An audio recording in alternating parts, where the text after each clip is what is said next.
The league picked Caitlin Clark as a starter for the 2026 WNBA All-Star Game, her third All-Star start, and she's not just playing in it, she's a team captain drafting her own squad for the game in Chicago on July 25th.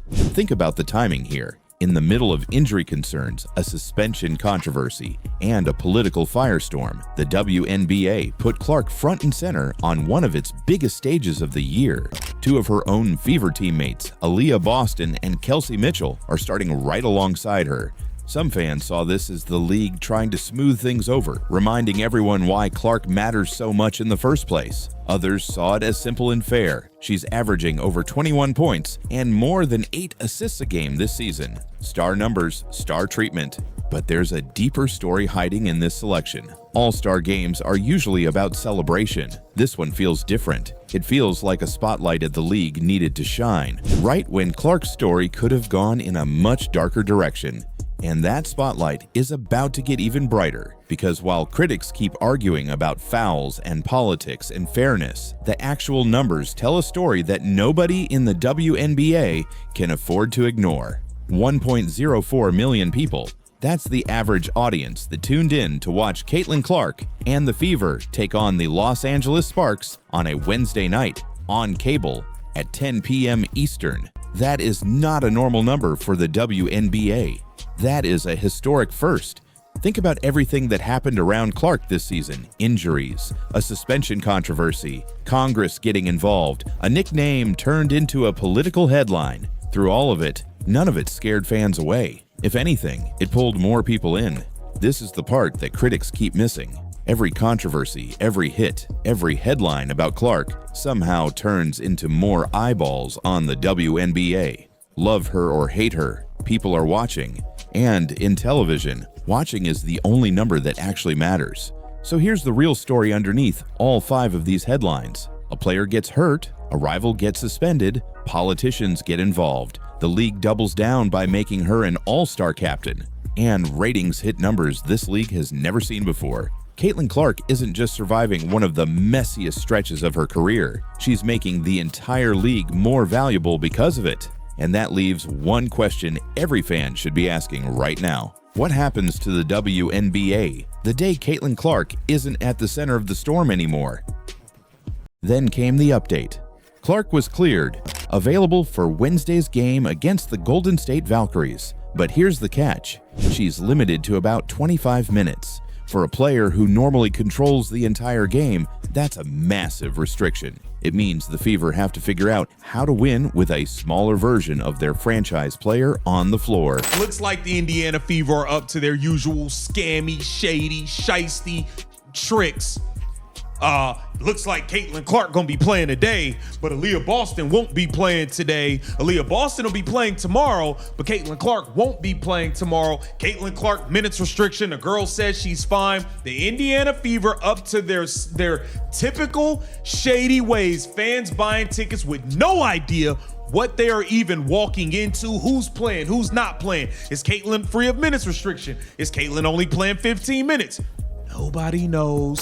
And that's where the questions start piling up. Is this injury really as minor as the team is saying? Or are they managing something bigger, quietly, in public? Because this isn't the first physical incident Clark has dealt with this season. Not even close. In fact, just days before this injury update, something happened on the court that had nothing to do with basketball skill and everything to do with how hard some players are willing to hit her. It didn't just bruise Clark, it bruised the entire league's reputation. And that story is where things get a lot more serious. The previous player guarding her, but not on the layup contact. I did not see that. Now, do I think she's officiated differently? Yes, I do.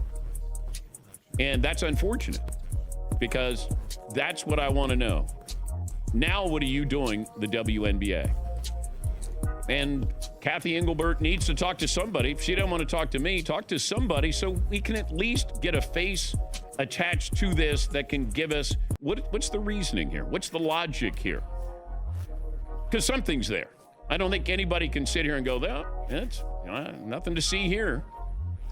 Why did the commissioner, according to Sports Business Journal, get involved. Because while everyone was distracted by the back injury, the real story was what led up to it. Alyssa Thomas made contact with Caitlin Clark near her throat during a scramble for the ball. Video of the moment spread fast, and it didn't look like an accident to a lot of people watching. The league reviewed it, and this time, they didn't stay quiet. Thomas was hit with a suspension, not just a fine. An actual suspension, the kind that signals the league saw something they couldn't ignore anymore. But here's what made it bigger than one incident. This wasn't the first time Clark has taken a hard, unnecessary shot on the court this year. Fans have been counting, commentators have been counting, and every time it happens, the same question gets louder. Is the WNBA doing enough to protect its biggest star? Logically, you would think, she plays the Sparks game, maybe misses the Mercury game, but no. How else is Stephanie White going to allow Caitlin Clark to get beat up if she misses the Mercury game? Caitlin Clark has to play the Mercury game because who on the Sparks is going to beat up Caitlin Clark? You know what I mean? Who on the Sparks is going to order the code red that Stephanie White has put in? Nobody. So she's got to she's gonna miss the Sparks. She's gonna play against the Mercury so she can get beat up and assaulted one more time by Alyssa Thomas, by DeWanna Bonner, by Natasha Mack. You guys get the point. By Kai Copper. You guys get the point.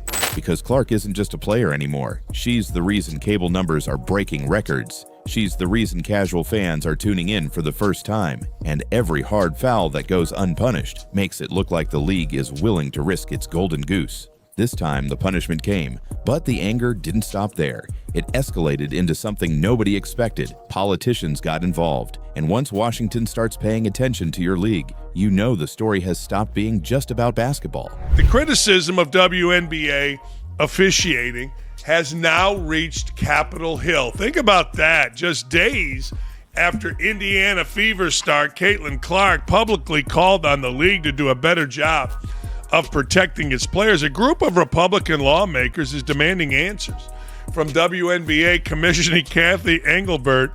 In a letter led by Representative August Pfluger, chairman of the Republican Study Committee and co-signed by a dozen members of Congress, including my guys here in Indiana, the group argued that the WNBA has failed to adequately protect its biggest stars' repeated unnecessary physical play. A group of Republican lawmakers sent a direct warning to the WNBA commissioner. Their message was simple: clean up the physical treatment of Caitlin Clark or expect federal civil rights scrutiny. That is not a normal sentence to write about a basketball league. This wasn't some random post from a backbench politician either. This was an organized push, timed right after the Thomas suspension, aimed straight at league leadership, and it split the internet instantly. Supporters said it was about time someone held the league accountable. Critics said politicians were overstepping, turning a sports story into a political weapon. Then things got even messier. Clark started facing backlash of her own after public figures who support her, including Riley Gaines, waded into the conversation. Some critics went as far as calling her Confederate Clark. The eye pokes, the throat jabs, the hip check, all of it to me looks like targeted violence. Why would they be doing that? I mean, literally, she has brought the league from here to here. You know, the WNBA hasn't really had to be concerned about marketing or ratings because they subsidize so much from the NBA. So I don't think it's much of a concern to the league itself, which I will say in regard to that. I don't think we have seen a league that is more committed to self-imploding than the WNBA, which doesn't make much sense. Accusing her fan base of using her popularity to push an agenda that has nothing to do with basketball. Now Clark is stuck in the middle of something she never asked for. She just wants to play. But her name has become bigger than the sport itself, tangled up in politics, culture wars, and league accountability all at once. So with all this chaos swirling around her, you'd think the WNBA would want to bury her, keep her out of the spotlight. Instead, the league just did the exact opposite. Seen Stewie make some plays today defensively. Comes over, right hand. Oh, that hand does hit the face on the follow-through, though. Breanna Stewart goes to block Caitlin Clark's shot, and what does the referee do? Stands there, watches Caitlin Clark get whacked in the head. Later in the same game, Breanna Stewart blocked a Clark layup, and on the way down, her hand caught Clark clean across the face. The referee was standing right there. He watched the whole thing happen. No whistle, no review, no flagrant, nothing. The Indiana Fever cruised to another victory against the New York Liberty. A few things that stood out to me, I just don't understand. How does everybody get calls? Breanna Stewart, Kelsey Mitchell, but Caitlin Clark, you could literally grab her face and they don't call a foul. So let me ask you this right now. Do you believe Caitlin Clark is being officiated differently from everyone else? Comment Y for yes. Just type the letter Y below, because after you see everything the referees called against Indiana and what they somehow refused to call, it becomes very difficult to believe this was just one innocent mistake. The Fever still walked out of Gainbridge Fieldhouse with a 20-point win over one of the best teams in the league, but nobody's talking about the score today. They're talking about what the referees didn't call. The WNBA officials, the referees last night, they were egregious. We have a dude, number 42, Rich Jelly Bean or String Bean or Lima Bean, watching Caitlin Clark go up for a layup and get slapped across the face by Breanna Stewart. Now, in fast motion, watching from my TV, I didn't see her get slapped in the face. But the only difference is I'm watching from my TV. Another difference is I don't get paid to watch for things like that. The referee's job is while players are going up to the rim, going up for layups, is to look at all forms of contact, all forms of possible contact. And once you see how the entire night played out, you'll understand exactly why this is blowing up right now. Let's start from the top, because this game went sideways almost immediately. 90 seconds in, Clark ran into a screen set by Jonquel Jones. Clark thought it was illegal, a moving screen, and she said so, loudly, right to the referee. That earned her a technical foul. You could push her in midair, which we saw in this game. They don't call a foul. And then we have Jonquel Jones. In Caitlin Clark's rookie year, she set a screen so hard on Caitlin Clark, it ruptured her eardrum. And then she sets one of those screens where Caitlin Clark was obviously blindsided. And you hear the announcer say that was a good screen. I don't care if she was still or not. She was bent over, leaning forward, where her shoulder blade went into Caitlin Clark's face. That's not a good screen. They need to protect Caitlin Clark. Her 6th of the season. For most players, that's just an early flare-up. For Clark, it's become part of a pattern. But then things got worse. The Liberty went on a 5-0 run. And on back-to-back Fever possessions, Clark and Aaliyah Boston were both called for offensive fouls trying to create space.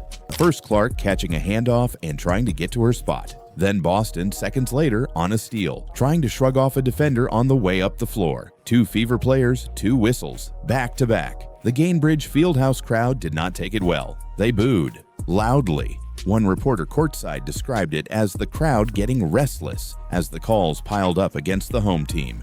At that point, you could feel it. This wasn't just one bad whistle fans were going to forget by halftime. This was building into something, and the Fever hadn't even gotten to the worst part of their night yet.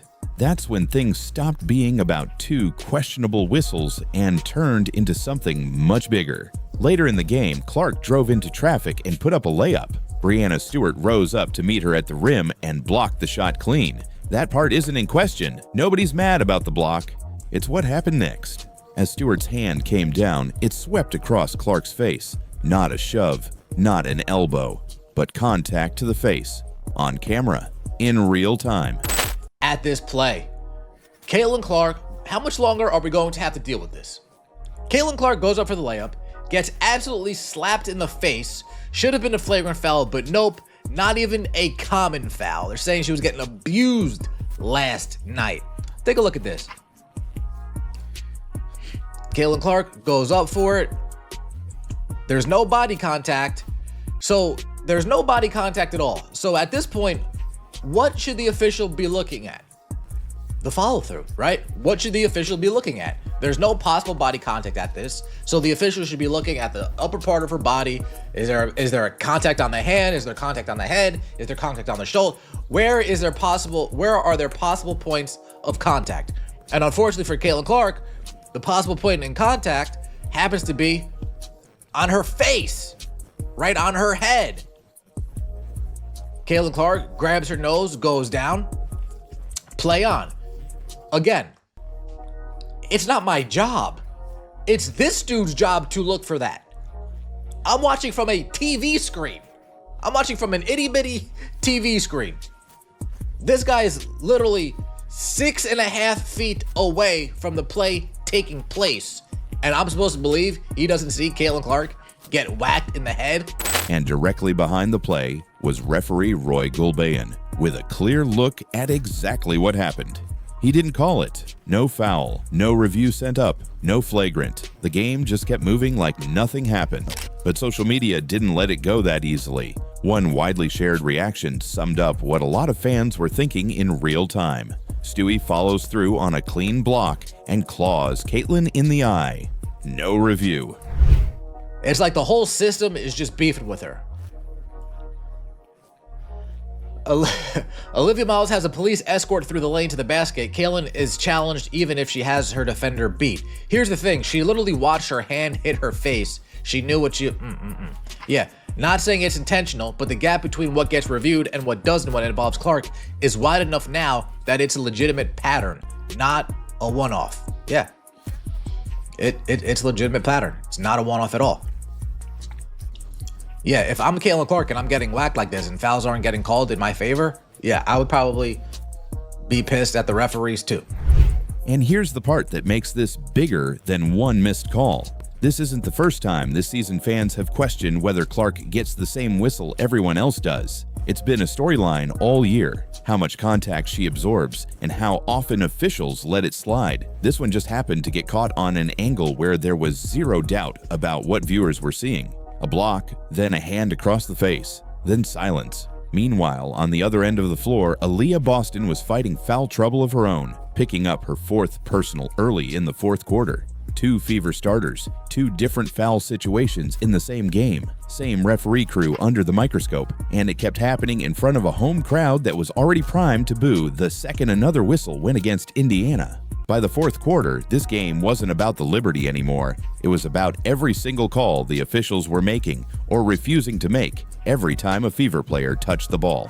Here's the thing that makes this whole night so hard to wrap your head around. Despite every one of these moments, the early technical, the back-to-back offensive fouls, the no call to the face, the Fever still crushed the Liberty, 108-88, 20 points, against a genuinely good New York team. So why is everyone still talking about the officiating instead of the win? Because the pattern matters more than any single game. When a referee is standing right in front of a play, watching a hand connect with a star player's face and chooses not to blow the whistle, fans notice. And when it happens in the same game as a questionable technical and a pair of borderline offensive fouls against the same team, it stops looking like bad luck. It starts looking like a trend. That's exactly why a fresh breakdown video, picking apart the replay, and the officiating crew is climbing right now. People aren't just annoyed, they want answers. They want to know if this gets looked at, if anything changes, or if it's business as usual next time Clark drives into contact. And that's really the tension here. On paper, this was a great night for the Fever. A blowout win over a top team, on the road to nowhere, but up in the standings. But you can win by 20 and still walk away with fans more focused on the referees than the box score. That's exactly what happened Saturday night. The final score said one thing. The replay said something else entirely. The Fever won big. Clark kept playing through all of it. But the story coming out of Gainbridge Fieldhouse isn't the final score. It's a referee who watched a hand hit Caitlin Clark in the face and decided there was nothing to see. What do you think? I've got to be honest, the officials allowed her the moment to get the emotions out of her, and some officials wouldn't do that, especially with... God, like that hurts. Like the ref can't miss that, and then I have to play with a contusion in my leg the rest of the game. Like it's ridiculous. Can't miss calls like that. She marched at the referee, screaming, dropping F-bombs, and somehow walked away with 0 technical fouls. Caitlin Clark just had the worst night of her season, and she is not hiding how angry she is about it. Valkyries demolishing the Fever tonight. By the way, very early on in the offseason, when free agency started and it became clear the Indiana Fever wasn't really going to do much. And then we had the draft. You had all of us in the creator community screaming, this is not a championship squad. They don't have the appropriate size. They don't have the appropriate length. They haven't addressed a lot of issues. Guys, this team is officially 14-10. Wednesday night, in her first game back from a back injury, Clark shot 4 for 14 from the field, 1 for 8 from 3, a season low. And when the whistle didn't blow on a hard foul that left her limping, she completely lost it. But the stat line wasn't even the real story. What Caitlin Clark did after the final buzzer is what has the entire WNBA world talking right now. The fallout last night, the knee to the quad heard around the world, the crash out experienced around the world. We got video of the other part of a situation where Caitlin Clark came off the court and she was pissed off that she was being pulled out of the game. And very interesting. Let's set the scene. Clark had been out over a week with a re-aggravated back injury. Coach Stephanie White confirmed it herself. So when Clark got upgraded to available on Wednesday, everyone knew she wasn't at full strength. Reports had her on a minutes restriction somewhere around 25, and the opponent waiting for her was brutal timing. The Golden State Valkyries, a second-year franchise, walked in having won 7 straight games. This was a statement game for both sides. The first quarter, Clark looked rusty.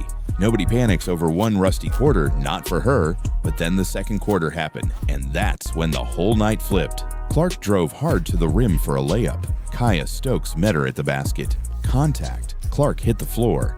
The basket counted, but there was no foul call. And Clark did not take it well. The ref can't miss that, Clark said afterward. She hit me right in the quad. It hurts. And then I have to play with a contusion on my leg the rest of the game. With Stokes that made you upset and then you hopped into the back. That hurts. Like the ref can't miss that, and then I have to play with a contusion in my leg the rest of the game. Like, it's ridiculous.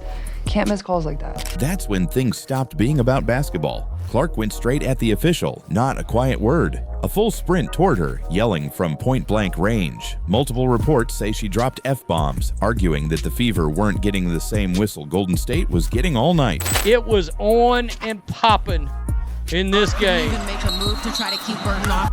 Caitlin crashed out on the refs. Right here. Right here. She lost it. And you could tell at one point in the game, later after this, she got pulled out of the game, and I think she slammed the table on the way out of the game. But this is another look at this, real close. I've got to be honest, the officials allowed. She said, F, I've been fouled 5 effing times. Give me a effing call. Somehow, no technical foul. The ref let it go. But everyone in that arena saw exactly how heated it got. And here's the part that makes this worse. When the referee reportedly told Clark she initiated the contact, Clark shot back immediately. Which is fine, she said, but you can't knee me in the leg. Knock me over. Did they give you an explanation right after when you... She said I initiated the contact. Which is fine. You can't knee me in the leg. Knock me over. You'd think that would be the emotional peak of the night. It wasn't. Because after that blow-up, Clark's shooting night completely fell apart. She finished 4 for 14 from the field, 1 for 8 from deep. A season worst. 5 turnovers, a team high. And for the first time all year, Clark posted a negative plus-minus. Not once all season had that happen until Wednesday night in the same game she was screaming at officials. Caitlin Clark is not happy. Caitlin Clark absolutely slammed Stephanie White for continuing to sub her out. She's sick and tired of Stephanie White's sabotage. She's sick and tired of this BS minutes restriction, which I believe is a stats limit. They are trying to limit what she can do in the statistical category. Caitlin Clark absolutely let Stephanie White have it. along with the referees, man. She is sick and tired of this nonsense. And it's just starting to blow over, man. It's too much now. Probably the best defensive team in the league. They're really good at that. They do what they do. And I had some good looks that didn't go down, and then, you know, I shot some tougher looks too. But, you know, I thought I finally kind of played with a little bit more pace and a little bit more burst, especially down the stretch in the fourth. But hopefully I don't have to keep playing 25 minutes. Hopefully I don't have to keep playing 25 minutes. I played 10 minutes in the first half. I can't get no damn rhythm. Stephanie White, can you stop playing games now? The Fever lost 88-75, Golden State's 8th straight win, with Gabby Williams dropping 16 and Caitlin Chen adding 14 off the bench. A promising young franchise looking more and more like a real threat. But that still wasn't the moment that had people talking the most. After the game, Caitlin Clark did something she almost never does. She declined to speak to the media completely. No podium, no quotes, nothing. Think about that for a second. This is a player who talks after wins, after losses, after controversy, after everything. She's been one of the most available superstars in the league. And on the one night where she was hurt, frustrated, and clearly furious at the officiating, she said nothing at all. That silence tells you more than any quote could. This wasn't just a bad shooting night. It was a body that isn't fully healed, colliding with a coaching staff trying to manage her minutes, colliding with officiating that fans have questioned for her all season long, colliding with a superstar whose patience looks like it's finally running thin. This isn't the first time this year people have argued the referees are missing calls on Clark, but Wednesday was the loudest, most visible explosion of that frustration yet. And walking away from the media afterward makes it feel like more than just one bad night. So here's where it stands. Caitlin Clark is banged up. She's furious at the officiating, and she just had the worst shooting performance of her season. And for the first time all year, she didn't want to talk about it. With the Fever chasing a playoff push, that combination is worth watching closely. What do you think?